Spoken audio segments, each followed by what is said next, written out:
Parking Guide for Chania's Old Town. Discover the convenient parking options around Talos Square. Talos Square marks the northwest border of Chania's Old Town. From there, the car-free zone begins, leading to the promenade and the heart of the Old Town. Two roads provide access to Talos Square, depending on whether you are approaching from the city centre or another direction. One option is via Piraeus Street, a scenic descent towards the sea, with the moat and city walls on your right as you approach the square. Alternatively, the route recommended by Google Maps takes you through Metaxaki Street, which later connects with Piraeus Street. Once you've reached sea level, it's time to secure a parking spot for your vehicle. Here are your parking options. 1. Street parking. Currently, street parking is free. Around Talos Square, parking is available on both sides of the street. A bit further out, about 200 meters, as you head west with the sea on your right, you'll enter Akti Kanari Street. Street parking is also available there, but it's limited to specific areas. Please be mindful of the designated bike lane on the right side of the street and spots allocated for tourist buses on the left side, indicated by signage. It's important to note that during the summer, a street market takes place in this area every Thursday morning, and parking is prohibited during this time. 2. Parking lots.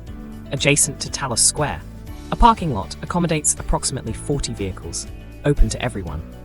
Ensure that you avoid inadvertently parking in the residents-only area, located at the east parking lot, close to the lighthouse, clearly marked for resident permit holders.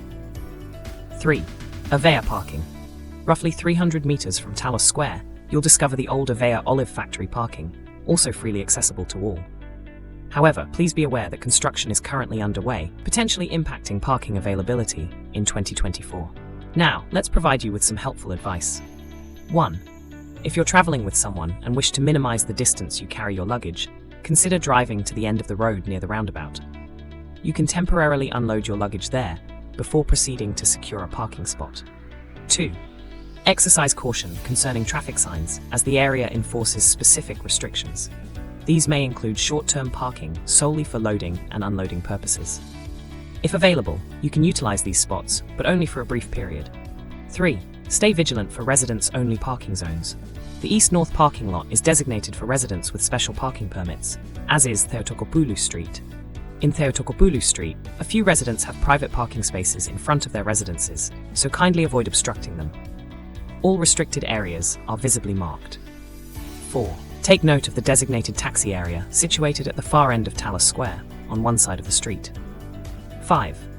For optimal parking opportunities, consider visiting around noon, when many beachgoers are at the beach, or late in the evening when restaurants are closed. During the summer, when the weather turns rough and people cannot access the beach, the area becomes a magnet for visitors from all around Chania. If you haven't secured a parking spot yet, remain patient. You can explore nearby blocks for street parking, await an available spot in the parking lot. Given the area's bustling activity, you're likely to witness departures, or consider plaza parking, the sole paid parking option in the vicinity, situated 700 meters away. Additionally, if you are staying at one of the nearby accommodations, such as Casa Delfino Hotel, Domus Renier, Porto del Colombo, San Salvatore Monastery, Area Apartments, Azandi, Amphora Hotel, Off Hotel, Cretan Renaissance, and many more, you can inquire with them about any support they provide to arriving guests. Did you find this information useful? In another video, we will cover more parking areas in Chania, so stay tuned for further guidance on making your visit to this beautiful city even more accessible and comfortable.